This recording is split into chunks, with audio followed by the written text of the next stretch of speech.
Expecting my.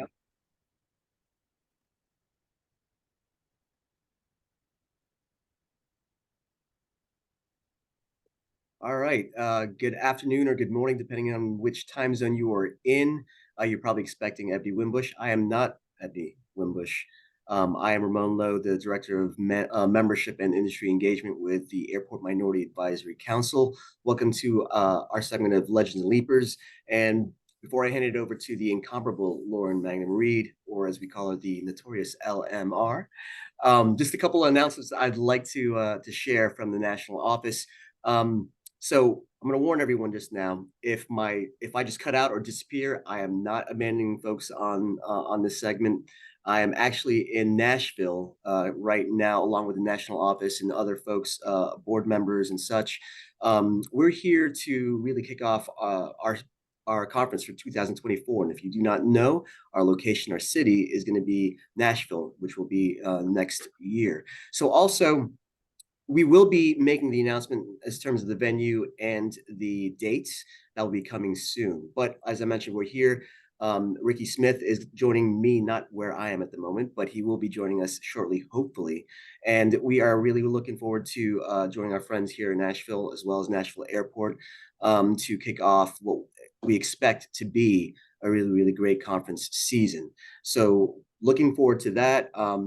I really don't have much to share because I've already taken time away from our legend and leaper. So with that, I want to hand things over to Lauryn. Miss Lauryn, it is your show alone now. Thank you, Ramon. So just so everyone knows, we were joking in our prep call, and I was saying, if Ricky doesn't show up, it's fine. Obviously, I'm fine holding this down on my own. It'd probably be better that way. And then look what happens. Be careful what you wish for. So hopefully Ricky does join us. I do miss my co-host, but I'm even more excited to have these two absolutely dynamic individuals on this episode of Legends and Leapers with me. So I do want to shout out, I am wearing pink today. I am a member of Delta Sigma Theta Sorority Incorporated. However, it is still October. That means it is still Breast Cancer Awareness Month. So I do want to recognize that anyone that is has battled or knows someone that has, I'm wearing this pink for you. So with that being said, I am going to get started. So a little bit of background for those that do not know about Legends and Leapers. This is the opportunity for us to come together, have someone who is more seasoned in the industry, team up and be on a panel with someone who is not as seasoned as the person that is the legend. And you'll get what I'm saying a little bit more once I introduce these two individuals. I'm super excited because we get to see all of the differences, but more so the similarities of these two individuals. And, if you're here to say, how do I find out about opportunities at Miami-Dade or Indianapolis, that's great. Find them on the side. This particular panel, we won't be talking about the effects of COVID on employment, but we'll really be getting to the nitty gritty of who they are. I keep saying we, it's really me by myself, so I should say I. But again, if Ricky shows up, his goal will be to try to stump these two individuals and make them kind of look up in the air with these questions because they don't know what we're going to say. This is unscripted, truly is a transparent dialogue. So with that being said, Mr. Benz, my soror and fellow Detroiter, who, now that I'm thinking about it, may or may not be my cousin, is going to go first. Holli Harrington is the Senior Director of Equity and Opportunity at the Indianapolis International Airport and leads their strategic efforts to cultivate a culture where all employees, passengers, visitors, and vendors are respected and feel welcome and included. She promotes equity and inclusion in airport operations, processes, and systems. Holli Harrington is recognized in the community and business leader in Indianapolis. She represents the airport of the Indianapolis Government Alliance on Race and Equity and Mid-States Minority Supplier Development Council Board. Say that 5 times fast. And is the gubernatorial appointee to the Indiana Civil Rights Commission. Holli is passionate about promoting youth in STEM and developing DEI professionals, and is currently the first female president of the board of directors of the Minority Engineering Program of Indianapolis. and an advisor for the Indiana Louis Stokes Alliances for Minority Participation, and spearheaded the development of the Indie Equity Collective, a local DEI professional network. Whew. You guys see why she's the legend, and I'm not done. She earned her Bachelor's of Science in Mechanical Engineering from Howard University, one of the most prestigious historically Black colleges and universities in the nation. Before joining the Indianapolis Airport Authority in 2013, she worked for Eli Lilly and Company for 21 years and has over 30 years of experience. A native of Detroit, Michigan, she is active in her church, Olivet Missionary Baptist Church. She is also a member of the most illustrious sorority on the planet, Delta Sigma Theta Sorority Incorporated, and enjoys spending time with her family, her husband, Brian Harrington, and 3 children, Brianna, Braylon, and Bradley.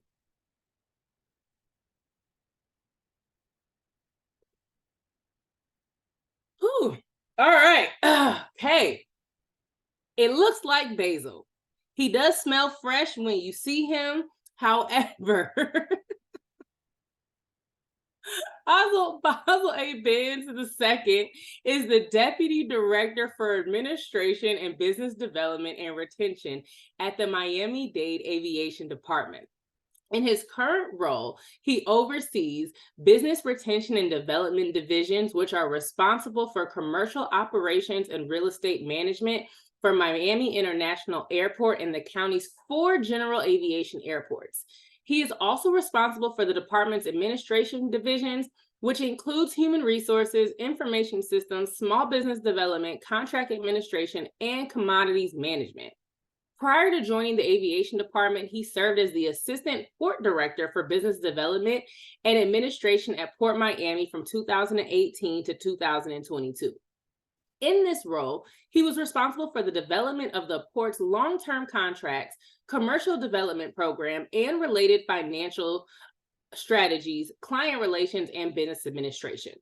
Mr. Benz began his professional career as an executive team leader for a major retail corporation, where he was responsible for logistics and freight flow. He then served in various administrative and professional positions in the city of Miami government.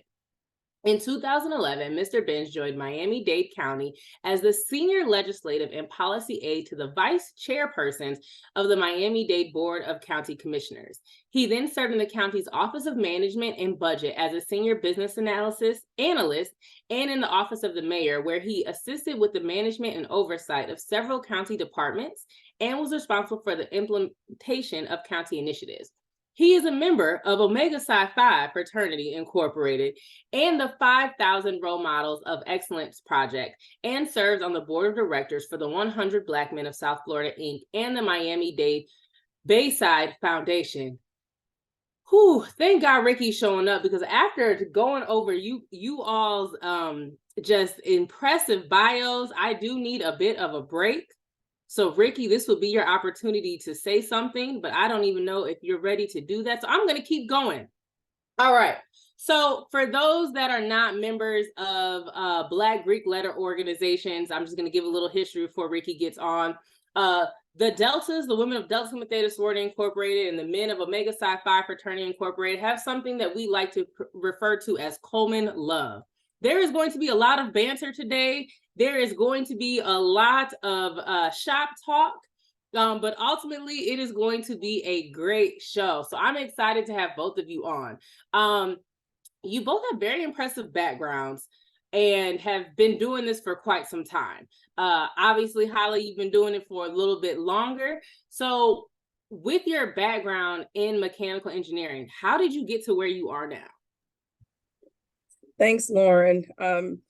I call it a perfect storm. My dad, I lost my dad in 2020, but one of the things he used to always ask me is, why do you have a degree in engineering from Howard and you're doing diversity work for an airport? But I actually started off in mechanical engineering, doing heating, ventilation, and air conditioning, many times for capital projects for the organization. And then one of my key projects was a strategic sourcing project where we condensed the number of contractors that we were using, and I actually focused on the mechanical contractors, which in my current role is really relevant for what you're doing in the supplier diversity space. But from there, I took a cross-functional assignment in preparation of becoming a leader within the organization in HR, and I pretty much never looked back on the technical and mechanical engineering side. But I still supported the manufacturing organization, but I went from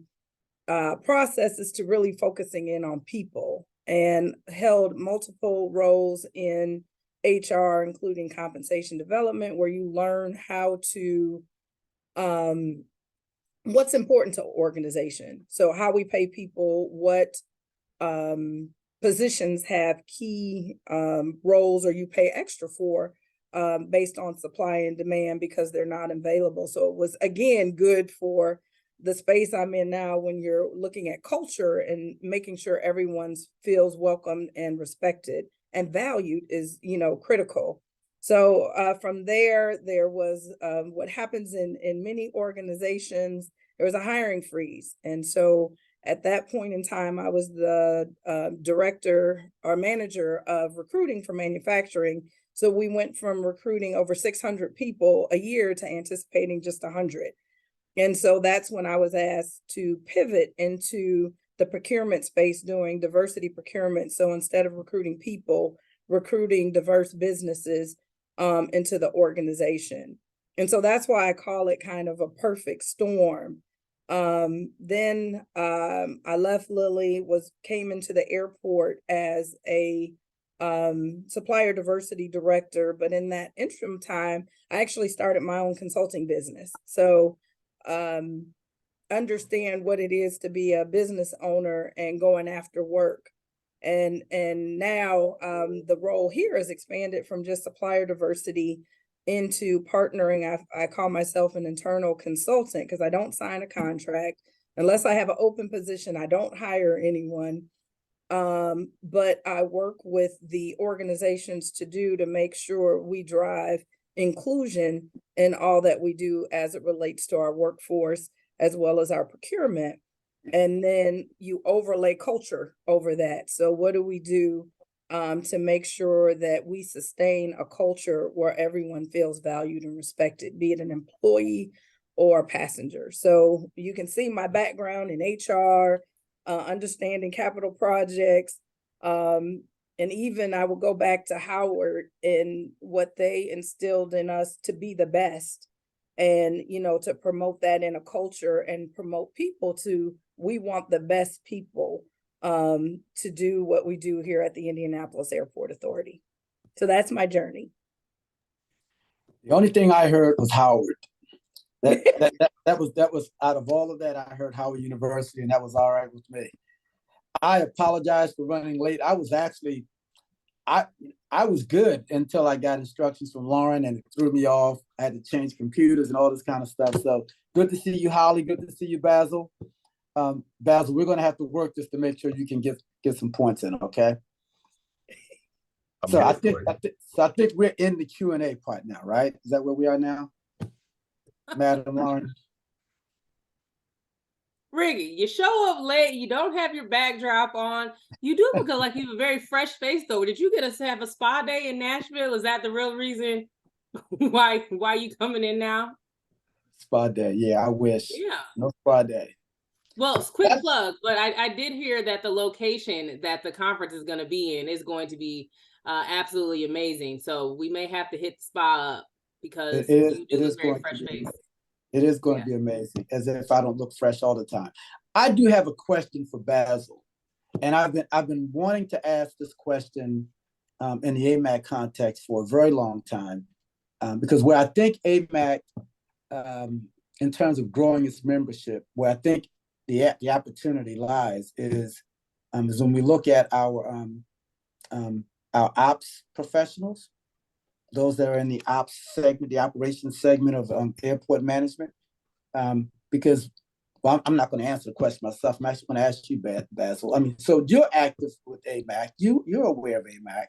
That's not typical of our operations segment. Can you speak a little bit to why that might be the case, and what should AMAC be doing to reach that segment of our family? So good question, and I've seen that in my involvement. By the way, Basil, you don't have to preference it with good Well, question. you know it's a good question, right? Because you asked it. You see how I beat you to it? Oh, no, it's a good question because Lauryn did not ask it. And so it begins. Holly, me and you. Yeah, I can't speak to the history of AMAC and why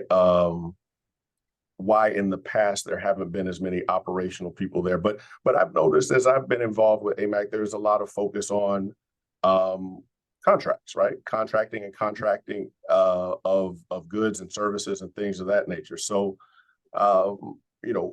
it has been one of the things that has drawn me to the organization, having being responsible for our concessions and our commercial operations here, but also being a part of the executive team at Miami International, where we've got a $7 billion capital program, right? So on the construction side, there's a lot of opportunity for growth, and the attempt to get small businesses and minority businesses involved is one of our focuses, as is AMAC.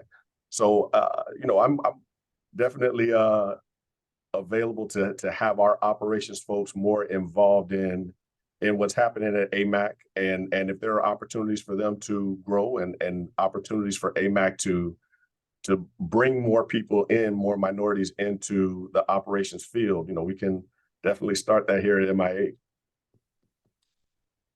So Holly, you may have answered this question already. I was late because of Lauryn, but anyway, I'm not going to digress. So what is it that brought you to AMAC, and what is it that will keep you in the AMAC space? What brought me to AMAC is pretty funny. Is when I was new to the aviation industry, and when I first started, it was probably 2014, was when I transitioned to aviation. One of the first things I got to do was go to an AMAC conference. So I looked at everything and checked the agenda, and it said board meetings were open. So I was not a board member, did not know anybody. I showed up at the board meeting. And so it was quite comical with everybody trying to figure out who I was in the room and why I was at the board meeting. And but everybody was really welcoming. So when I told them, hey, I was new to the airport, I was able to use my mentor's name at the time, which was Shanetta. And I think people kind of left me alone because of that. And I was just trying to learn my way. But from the onset, the organization was very engaging. At the time, I met Shelby, and she just kind of walked alongside of me and helped me kind of figure out what my place would be. Shanae Carter was hosting a group of students that were interested, which I'm proud to say one of the students that was there then is actually a pilot now. So to be able to see people having an interest in the industry and then go to a point of living their dream is what's going to make me stay with AMAC, because you have huge opportunities to make an impact. And so another young man I brought in, and he got to meet you, was Curtis Taylor. And, he's now going to grad school and will also have a position in the industry. And then I know an engineer who is now a pilot, just took a role with United. And they all have been connected to AMAC either through their scholarships or networking. And that is what will keep me there, is it's a powerful network to help not only get your job done, but also help our future leaders establish relationships to allow them to pursue their dreams. And I like to use the analogy, and this is why I'm probably a legend, of the $6 million man. Hopefully they'll do it quicker, faster, stronger than we did, because we're here to guide them. All right. This is normally where Lauryn jumps in and interrupts. He was You trying to came out allow you guns. time You to came catch out up. guns blazing. So I was actually trying to allow you to catch up. You know what I mean? As a member of Delta Sigma Theta Sorority Incorporated, I am used to leading the way. So I wanted to give you the opportunity, sir, to. Basil, we don't have to play the Coleman Love card, okay? Too Hey, late. listen, so we we did kind of talk about that on the prep call, right? That he wasn't on that one? Okay, So let's do this. So Holli, you talked about, you named Sonetta, you named a couple other people who at least from the AMAC perspective, mentored may be a strong word, but they at least embraced you and kind of helped you find your way in the AMAC space. I would imagine both of you might have one or two people. I'm only asking about that one person who had that person, and I'm not talking about parents or uncles or grandparents, that one person who had your paths not crossed, your life probably would have gone in a different direction. Can you talk about that person? Holly, you wanna go first, or? Okay, so I would probably say for mine, it's Lynette Williams Austin. Lynette was the executive director for Virginia Key Beach Park Trust here in Miami. And she had gone to school with my mother. And as she was planning to reopen the historic Black Beach in Miami that had been closed for years and years, they were embarking on a construction project. And the goal was to ultimately build a museum, but to first restore the park. She reached out to my mother, and she was looking for an intern. She knew that my sister was in construction management at Florida A&M. So shout out to the HBCUs. I was a Gator at the time, but she reached out and was looking for an intern. I was in Gainesville at the time. My sister found another internship. I happened to be looking for an internship. She accepted me on behalf of my sister. Now, it would have worked out perfectly since I started out my first year as an architecture major, but I had switched to political science by then. So it didn't really fit the bill. But the park was a city of Miami owned property. So through that internship, I was able to interact with the city, interact with some of our local elected officials. And that's kind of what started my career trajectory through government, local government, all the way to the seaport, the mayor's office at the county, and here at the airport. So that was that pivotal point that I think connected all of the dots to get me to where I am now. It's hard to boil it down to one person, but I'll follow directions. And I would say it's a gentleman who's well known in this community on the front end of my career. His name is Andrew Crow. And he hired me when I was at Eli Lilly and Company and part of the team. But one of the things they did, and I don't know how many people know Indiana well, but my first role was in a city called Clinton, Indiana. So when you get a chance, Google that. Mm-hmm. And so being a urban student from Detroit, Michigan, by way of Howard University in DC, going to a very rural community of Clinton, Indiana, was a huge cultural shift. Love that. And a lot of times you just recruit somebody and then you're gone. He and his wife literally took me in. She would call me and are like, "Are you okay, baby?" Down or in Terre Haute, Indiana, which is where I lived. But to this day, they have followed my career. So even though I'm no longer there, I get regular calls from them, just making sure I'm okay. So it's the career piece. But coming into Indianapolis, I had an uncle who was a pastor here, and my aunt was a first lady, but those were my only connections. So they also took me through the community, and made sure I was connected to the example, the Minority Engineering Program of Indianapolis, that now I'm the board chair 30 years later. So they taught me the importance of giving back. They got me networked to like 100 Black women here in town. We've got organizations like Center for Leadership Development, but just kept me connected to the community. And that has paid its way forward, to now that I have access to so many different groups when I'm trying to give them access to work at the airport and then help them navigate. There's a trust that the community has with me because they've seen me, they've watched me grow up, from going from Holly Bradley to Holly Harrington, and has been with me the whole way from my career. And one of the things I like to tell people is my engagement in the community is what made my company look at me different, because they weren't allowing me to lead at that time within Eli Lilly and Company. And there was an award program, and Lauryn will appreciate it. The Deltas and the National Society of Black Engineers came together and wrote my nomination.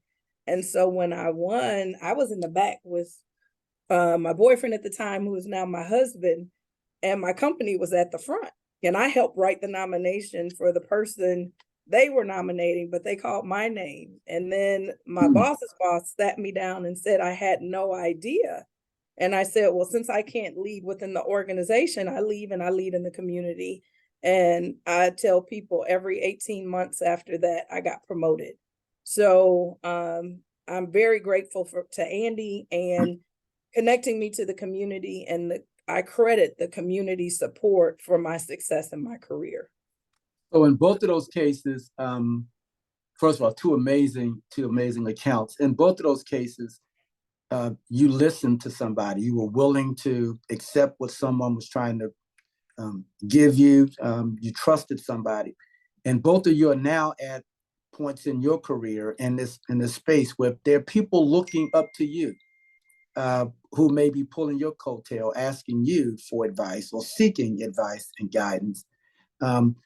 Why should those people trust that you're the right person to guide them?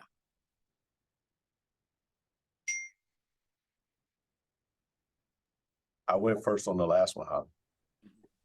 Okay. I would say people should trust me because I care. And I've got a proven track record of helping. There's a young man actually here that calls me Ma, and people laugh because our connection is from just meeting from a career perspective. But I think I am known for having a very maternal, straight talk approach to people. I don't tell you what you want to hear. I tell you what I think you need to know to be better. And people are able to take my feedback because it's coming from a place of love. So what I learned are two people can say the exact same thing to me, but the person I trust, it lands differently than the person that I think is giving me feedback to tear me down. So I always focus on giving people feedback to build them up. So it could be the same exact thing, but there's a difference when people are trying to give you feedback because they want to see you better. And it goes back to that principle that I shared, and I know it's corny, but the $6 million man, they laugh at me. I want them to be quicker, better, stronger. And anything I can do to help somebody, I do it. And I always say I might be working for somebody that I helped one day. So that's my ultimate goal, is to be working for somebody that I mentored along the way. And that's why I think people can trust me. All right. And I Tough act, agree tough with, act to follow, Basil. I know, I should have gone first on that one. No, I agree with Holly 100%. And, you know, I strive to continue to grow because I'm still building my reputation in the county, in the airport space. So what I've learned is from my perspective, listening never stops. So I listen to those mentors and those figures that I had in my life, but I still continue to listen. I listen to my team on a regular basis. I allow them to give me a lot of the background on why we do some of the things that we do, and allow them to lead their groups as we lead each other. Right? You can't lead without followers, and I know that I've had the experience of leaders that were great and leaders that are not so great. So I've tried to take from those experiences to craft my own leadership style, and so far it has seemed to work. And at the same time, with our professional team, I try and do the same thing with our mentees. You know, I still keep in contact with some of the mentees that I've had from the Big Brothers Big Sisters program. Still participate in the 100 Black Men, and I'm always there to give guidance. However I can to those young men, and it has seemed to work out so far. So that's kind of why I think there's a trust factor because it's genuine, and the relationships that you build with individuals are genuine, and I think that allows people to trust and follow. All right. So, Ricky, I gave you the reins, and I feel like you took off. Can I bring them back, or if you got more, please, sir? You put on your bison hat, and you just hit the gates running. So, Go for it. HU. You know, I know y'all had homecoming. You know, No. this past weekend. So The fences. The fences, exactly. Ricky was out there jumping fences trying to get into homecoming. No, all right. Go ahead. I'm proud of you. I'm proud of you. You know, you happen to be somebody sometimes in Baltimore, so I'm glad to hear that resonated. Why do I have to take this income? If she just comes at me, man, and she loves me too. That's love. It's love. That is love. If I didn't talk about you, that's when you need to worry. So we talked about thinking, you know, Holly, you mentioned thinking outside the box, right? Taking kind of you're not realizing that you were going to get awarded, but taking someone's advice and taking an outside approach to what that somewhat can be linear process is, right? Basil, you mentioned mentoring, especially young men as well. You guys, whether you're a legend or a leaper, you both have done so much in your careers thus far. Tell me what you look for. How do you identify those up and coming leaders, either within your organizations or within your community? It's interesting right now. You know, I would say there's some things that can be taught, and there's some qualities that are just in people. Historically, I would say from a recruiting standpoint, people just look at a resume, they look at their experiences, but they don't look at what a person's passion is. You know, that you've got to ask questions. What do you want to be when you grow up? And, you know, I struggled when you guys said I was a legend. I was like, I'm too young to be a legend. But because I don't feel like I'm done yet. I don't think that, I just think there's still better days ahead of me, you know, so I'm looking for folks that have a long-term vision and see it as a journey and not as a destination when you talk to them, because then internally, I feel like they're always going to be focused on their own development, and they're going to be receptive to you giving them feedback to help them keep growing. And it's just interesting, you know, when you start talking about the generations and how we're just very different. And one thing that probably will make me a legend is when, you know, I started my career, there weren't cell phones. We didn't have internet. There wasn't a computer. And I tell a lot of my mentees that I would be brilliant beyond belief if I had all the resources, access to all of that, you know, today, to be able to see somebody that I wanted to get to know, and I could, what do they call it, slide into their DM or send a note on LinkedIn to try to connect with them. You know, we had to really work hard and probably look like stalkers to track people to get best practices and learn what I call the unwritten rules. So I would just say, when I look for someone, I look for somebody that's hungry, and willing to take feedback, and they can have some skill set under their belt, but they're willing to learn. And you'd be amazing with where you can see the trajectory of their career versus someone who comes straight out of school and they feel like they know everything, and they're telling me that they're going to get promoted every, you know, 3 to 5 years and be in charge. It could be true, but the analogy, Ricky, you might appreciate this, that I use is usually everybody, you know, when you're dealing with two kids, you've got what I call the know-it-all, and you got the one that needs help. And we gravitate to the ones that need help, and the know-it-alls usually figure it out on their own. I'm looking for that person that knows they need help for them to be successful. It doesn't mean the other person won't, Right. but my lane where I think I'm most effective is for that person that wants somebody to help them along the way. When you said I might understand or relate to that, were you referring to my relationship with Lauryn? Is that where you going with that? I'm going on mute right now. Okay, right now. So does that make Ricky the know-it-all and I'm the one that needs help? I'm the sponge. I out of the two of us.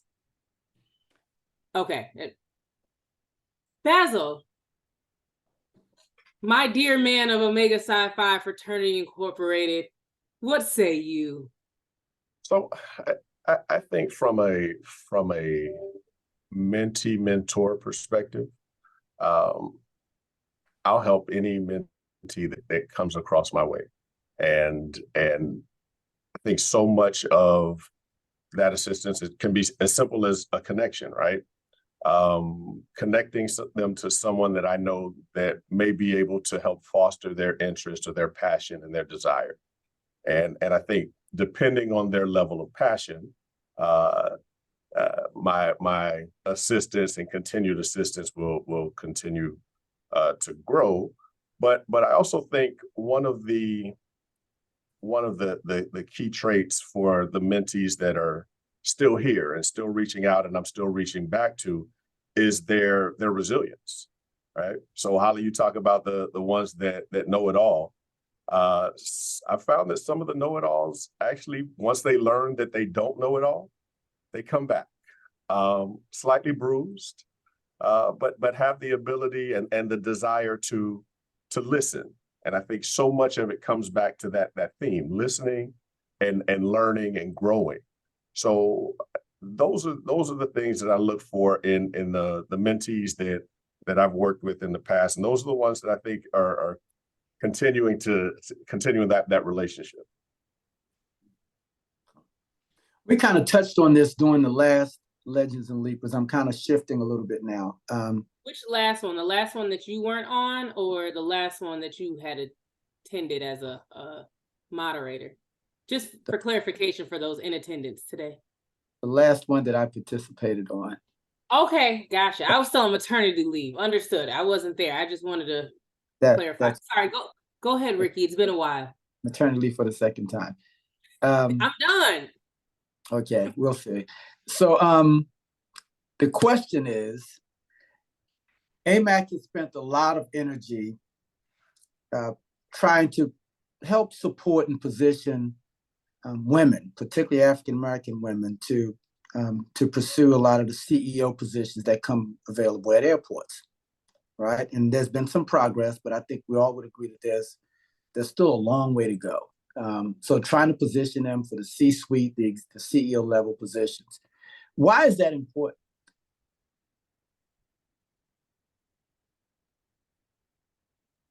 I mean, it's a loaded question to ask a Black man why Black women in leadership are important, right? But you're Basil. that is, I think when you talk about fostering growth amongst minorities and minority businesses, I think the role that Black women have is pivotal. All of our mothers, right? All of our mothers on this call, and our mothers are always those figures that have given us guidance. I think the diversity, I think any organization is stronger with diversity. Anytime there's an opportunity to grow an organization or fill a position, I think the organization should always look at what's missing in the current staffing. And I think that is what helps to both grow the individual organization and grow the network that the organization touches. So our airports become stronger when they have more diverse leadership throughout the various leadership levels. You slammed it, brother. Well, you listen, if I'm talking about mamas, I'm going to kill it. Right. Yeah, no, the only thing I would add is that women have huge impacts on families and decisions. So if you just want to go to the bottom line and you start talking about travel for families, they make a lot of decisions. And if you want to be able to do the best for every traveler, you've got to make sure the people that are making decisions for your organization represent them. And I think it means a lot when you can see women like you. One of the things that has happened here at the airport is when we had the pandemic, you guys know a lot of our concessions and our retail stores had to close for a period of time. And it was during the middle of a concession refresh for us. So one of the things they did is they put murals on the walls that were covering up the closed concessions. And here it was a 75-foot wall as a tribute to Madam C.J. Walker. And so I'll tell you, as a Black woman walking into work every day, I had my head up. I just felt good and proud. I would stand on our catwalk that looked down and watched all types of people just kind of walk by it and stop rolling their bag and stand back. It wasn't just Black women, it was everybody. Then they started taking selfies. So I think the presence of women appeals to everyone, and when we can be in positions to make decisions, I think it makes our organizations better. And for folks coming up behind us to see that, makes them think that maybe I could be that one day. And I'm a mechanical engineer, started off in civil, actually working near the city of Detroit airport, but they had me down in a sewer taking elevations, and I was like, I don't want to do that. But I didn't see any other Black women, so I didn't think that was the place for me. And a lot of people love the saying, and a lot of people don't like it, that you can be what you see.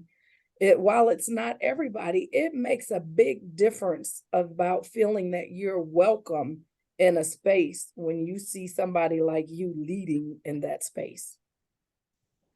So my last question is a slight shift. Lauryn and her Maury, her partner in crime, they've done an amazing job over the years in kind of pushing this youth movement in AMAC through the emerging leaders. we wouldn't have the presence of emerging leaders in the program. As a matter of fact, I mean, Legends and Leapers, is a product of the Emerging Leaders Initiative, and so so they've done an amazing job with that. One of the things we deal with in our community is handing off the baton. We get into these positions of authority and we fall so in love with them. We become so comfortable with them. We're so dependent on them that, we can't pass them on to the next generation. And some of that is true in our industry as well. So I tend to ask questions where there's no absolute right answer. It's really just to get you talking. So in this particular question, when is that right time for us to hand the baton?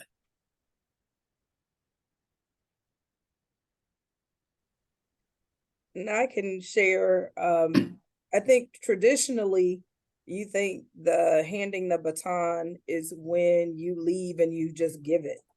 And I think that is morphed. And you can pass the baton on an opportunity you could do, but you let somebody else take it. And then you're alongside of them to help ensure their success. One of the things that I tell my mentees for accountability is failure is not an option. Now, that doesn't mean you may have some missteps along the way, but I'm talking about complete failure. Letting them know that there's some people here to help you get back up when that misstep happens, and you're going to be better because of it, not we're going to brush you to the side. And so I think more leaders, while they're in place and they can coach and they can mentor, need to give some of these key projects and opportunities for visibility for them to show what they're capable of while we're in place, so that when we walk away, they're proven. A lot of people debate on when should you give an opportunity, if you think somebody has it or if it's proven. And I'll just say, for women and individuals of color, we tend not to get opportunities till we've proved ourselves.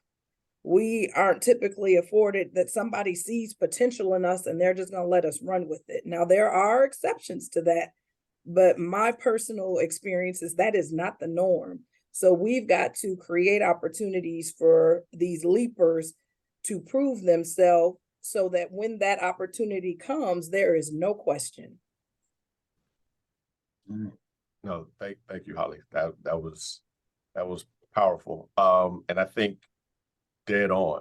And I've had the opportunity to both be mentored and guided, and I've also been dropped into a couple positions where, as Holly said, somebody said, "Well, we're not going to let you fail," but I did have to. It was sink or swim.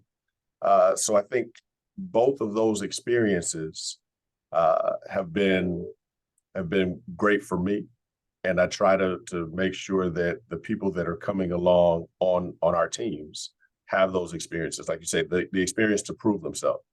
And really, it's a lifting as we climb, as we make our journeys into higher and better positions, making sure that they're filled with people who are capable and competent and really, like I say, represent the diaspora of people that you want to see in the organization.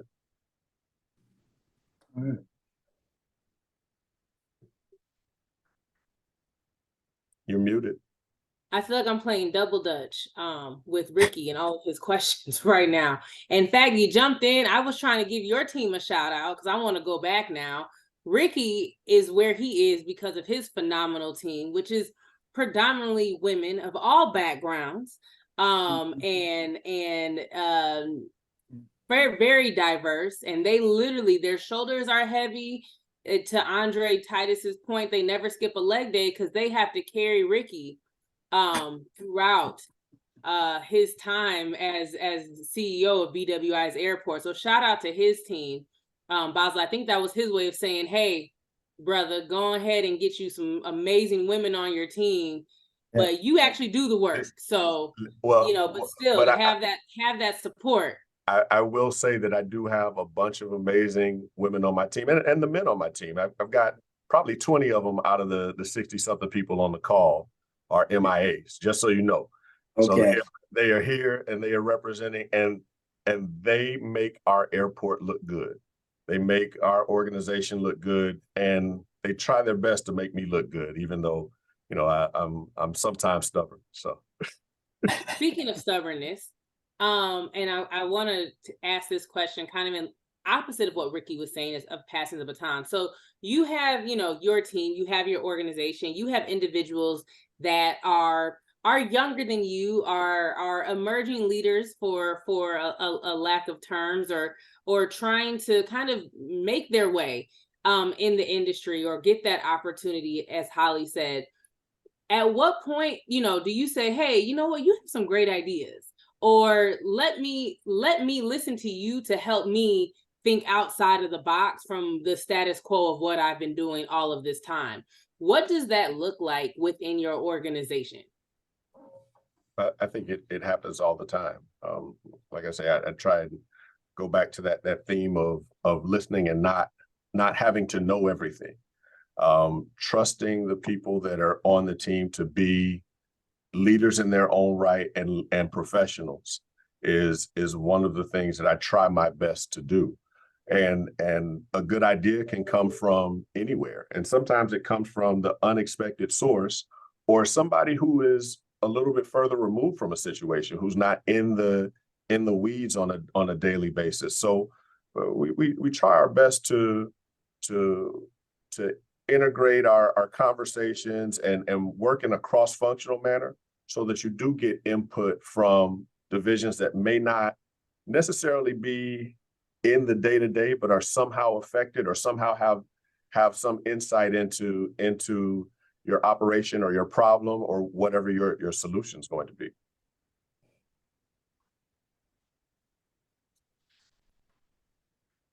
All right, Holli, you want to bring it home? Well, I was putting a note in the chat. I don't know if you guys saw, Justina Mann had a really good question. And Wait a minute, did you say Justina Mann had a really good question? so we're equal opportunity, huh? Anybody, shots fired, anyone can get hit when Ricky's behind the gun. I'm just grateful I went to Howard University, so I think I'm safe. No, you're right. She asked, how do you make sure you're not comfortable? And I put it in the chat, but I just wanted to share with people. It's what have you done lately? So you can get comfortable, but what keeps me motivated, just as quick as I have seen success, you can fall out of grace, and people will, with great intention, be on a mission to take you down. So just remember, what have you done lately? And if you have not done something and you are riding on your past accomplishments, you can fall very quickly. So don't get too comfortable. And also, when we talk about legends and leapers, I surround myself with young people because they help me leverage technology. I am not the social media person. We meet once a week and they help me write my post. Or I put stuff together and they post it and I like it. But we should be working together in tandem, because my leapers make me look better. And then I help them get to the next level. So don't get comfortable, because these leapers for legends are on us quick. And if we're not doing things to help them, they will probably replace us quickly. You know what, Well, Lauryn? Holli, I just appreciate, huh? Go ahead, Ricky. Oh, I was gonna say, I appreciated Holli because her reference to sliding into the professional DMs, I'm going to take that one and run with it. Best believe I will quote you next time. But I absolutely love that. I said, oh, she has a younger generation around her, and I am here for it. So go ahead, Ricky. No, I was just gonna say, we haven't done this before, and that is have somebody on again. I think we should ask Holly to come back again. So first off, let me talk about my soror real quick and give her flowers. In the years, Ricky, we've been doing this for 3 years now, right? Mm-hmm. Yes. This is the first time, to the best of my knowledge, I have had 2 kids. I've been on maternity leave twice, but the first time in 3 years that we have had a panelist jump into the chat and actively respond to the chat while on the panel. And I'm thoroughly impressed. I don't know if that's her team doing it, but I think it's her. I'm gonna give her full credit because Basil is big time. He actually has a team designated. Don't do it. I knew it was gonna come up at some point. He has a team designated for communications in the chat to back him up. But Holly is doing this on her own and was in the chat actively participating. And I love it. I'm here for it. So I wholeheartedly agree with you, Ricky. I think she can replace you. I thought she went rogue on that one. I thought that was defiance. I thought she was acting like a moderator. I loved it. I absolutely loved it. Well, you have to remember, I'm a DE&I professional, so I just like to include everyone. Okay.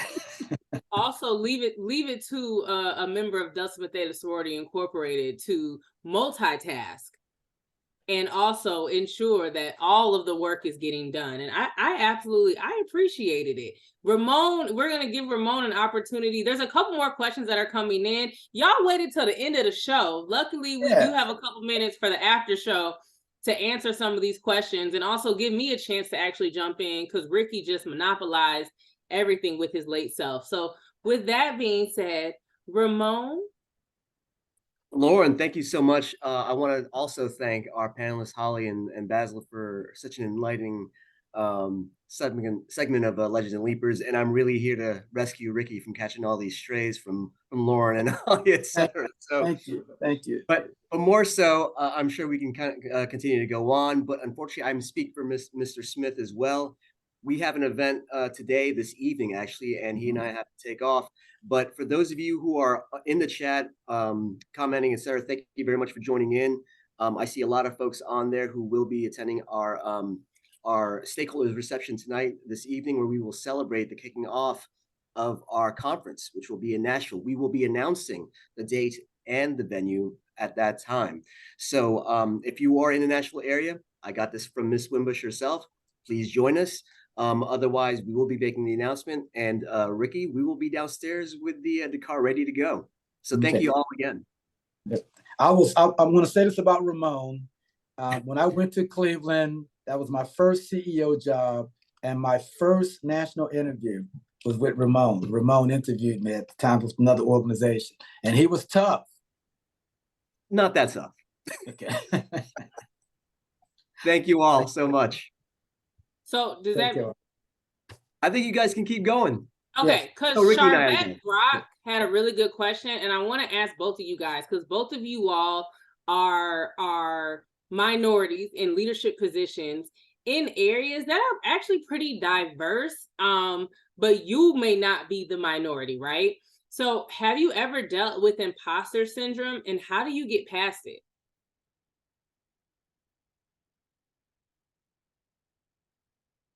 I'm going to give you that one, Holly.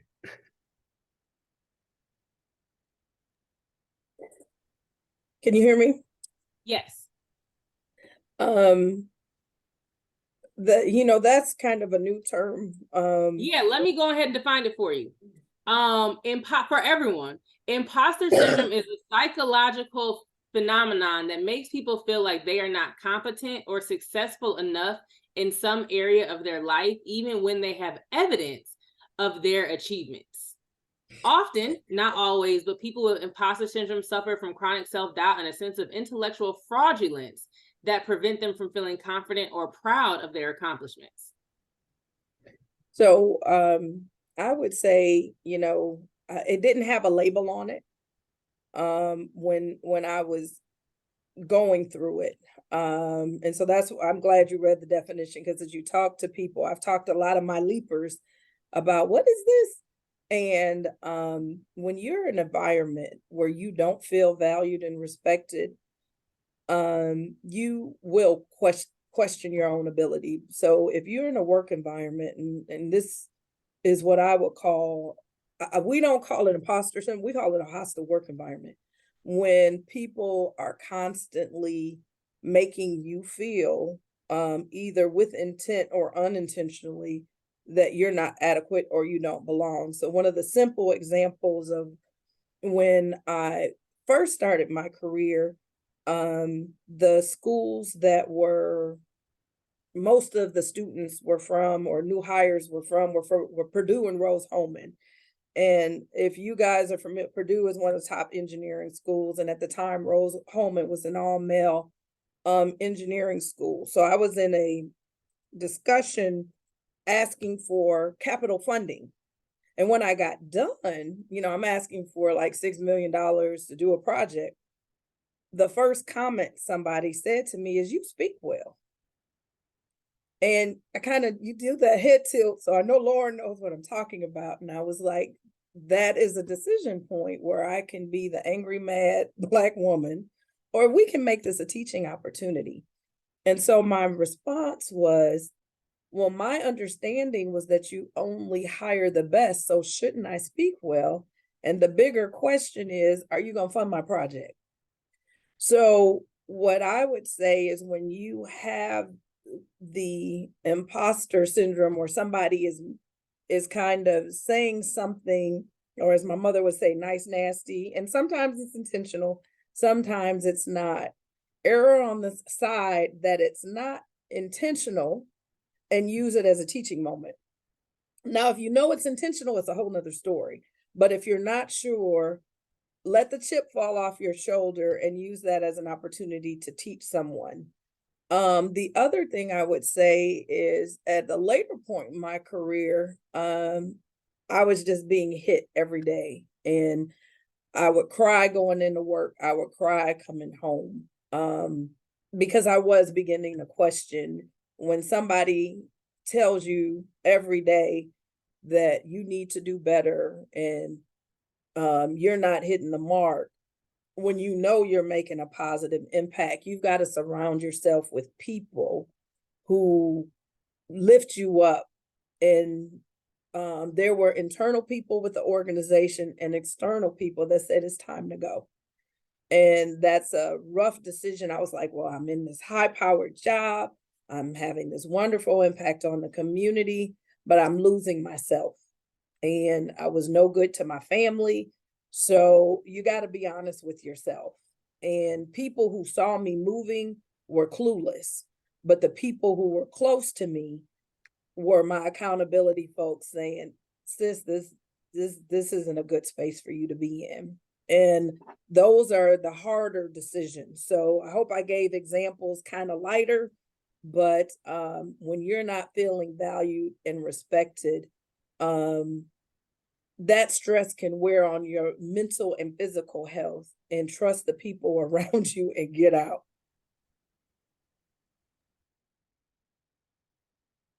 Yeah, and so I think that, as I said earlier, I've worked in a few very varied positions that all helped me to be prepared for something else in my career, but not necessarily in a linear track. So there were a couple of occasions where I was appointed to a position or applied for a position, and maybe was surprised that I got it, and then thought, well, what am I going to do next? Because I clearly the interviewee, or the person that appointed me, thought that I was worthy of working in this position, but there's so much to learn. I think one of the things that helped me to get past that, I guess as it's called, imposter syndrome, was learning, right? Reaching out to people who knew that industry, knew what was happening, and could give guidance. And I think also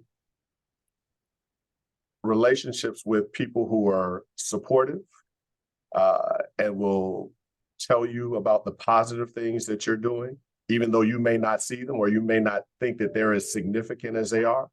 and people that are critical as well. I think equally the people that are critical who say that maybe you could have done something a little bit differently. And I think that's what helps us to move past that and feel comfortable and confident.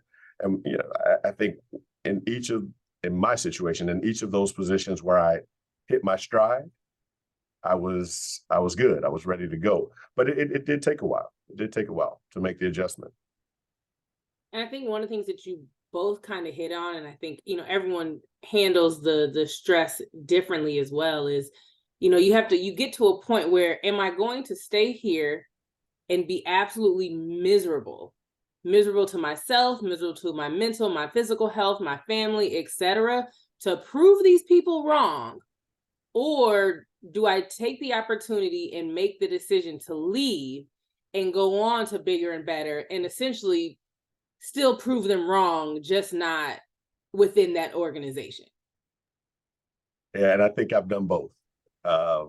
Stuck through it for a while and dealt with the heat. And then I thought about it, and who was I hurting other than myself and my family, right?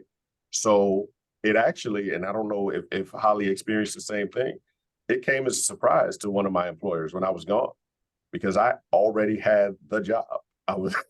And I said, hey, I'll give you 2, I'll give you 3, maybe even 4 weeks. Surprisingly, I was asked to stay on for 2 or 3 months. So there was some appreciation there, but just it wasn't shown. So that actually gave me some additional vote of confidence that I knew I was doing the right thing when I was in the position. Yeah. And I only say a little thing. I agree with, you can use that as leverage to prove people wrong, as long as it doesn't hurt you to do that. And I think I still felt like I'm like you, Basil. I stayed as long as I could, because I was like, they're not gonna make me lose my blessing. But then it came to a point where I didn't like who I was becoming to make that happen. And then that's when I had to make that pivot. And unlike you, I did it not knowing. It was a leap of faith. I was like, God's got me, I'm out. Once my husband said he was good, I was like, we'll figure this out, but I can't take it another day. So I pray that other people don't get to that point. And having that support is major too, because sometimes you're putting the weight of your family or the team or whoever on your back and not realizing, like, hey, you're not showing up as your best self for us either. So we'd actually prefer that, you know, you take this extra stress off. It's funny because you say, like, I'm gonna thug it out, and then you sit back and you're like, I don't even want to be a gangster no more. Like, I don't want this. And it's so true, it's so real. So hopefully, you come to Legends and Leapers, not only do you get some amazing insight from amazing individuals, but you get educated too. For those that did not know the definition of imposter syndrome, but had heard it before, you've heard it here for the first time, exactly what it is, and also how these two amazing people have handled it. I do want to be mindful of everyone's time. I appreciate you both so much. Holli, we definitely have to talk offline, because I think your husband may be kin to me. We are Harringtons from Detroit, so I would not be surprised if we had this conversation a little bit more. And Basil, sir, I appreciate you. You have a 3-year-old and a 16-year-old, so I have a whole new respect for you just on a personal level right there. And I'm sure I'll be reaching out to you for some help, both of you. I'm in it. Got you on the pointers. On the terrific twos. That's what I called them today, terrific twos, as the cup was darn near getting thrown at me. But thank you both so much. Thank you all for watching. Thank you all for tuning in. Thank you for being patient with Ricky's technical difficulties. And we look forward to seeing everyone next month on Legends and Leapers, and ultimately start looking out for the location drop for our Nashville conference. As you guys know, last year booked up and sold out fast. So you definitely want to be on the forefront of securing your spot this year. So Thank you both so much. Excuse me. I pray that the rest of this month is absolutely amazing, and we will talk to you all soon. Thank you. Thanks for the opportunity.